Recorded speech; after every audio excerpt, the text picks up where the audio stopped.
Okay, mga kasama. Harry Roque, malapit na raw madampot. Lalabas na raw yung Interpol red notice nitong itong sabi ni DILG Secretary John B. Cremulya. Sana nga mahuli na tong si Harry Roque at marami na tong ginagawang hindi maganda. Social media nagpe-fake news pa na kung ano-ano, mga hate speech laban sa ating Pangulong Bongbong Marcos.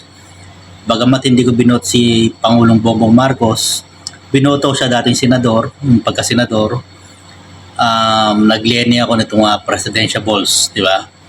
So, ganun pa man, aminado ang magandang ginagawa ni Pangulong Bongbong Marcos. Tuloy-tuloy lang natin. Pilit siyang sinisira nitong mga DDS blind followers. Diba, may binumuro pa nga itong si Pangulong Bongbong Marcos. Bastos na bastos, DDS style po talaga.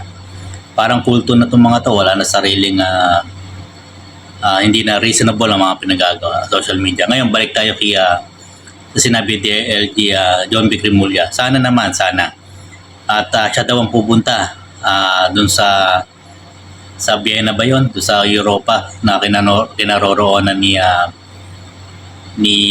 Atty. Harry Roque, dating spokesperson ng dating Pangulong Rodrigo Duterte na nasa daig na ngayon. So ito, maganda tong developments na to.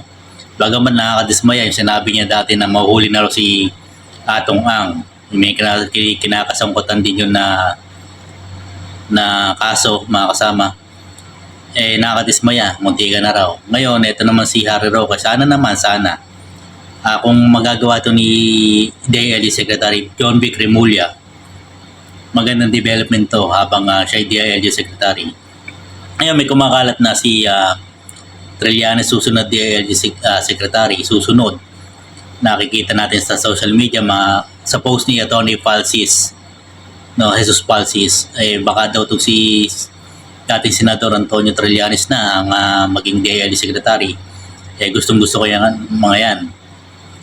Gusto ko mangyari yan dahil talagang ito intelligence officer to si dating sundalo itong si dating Senador Antonio Trillanes.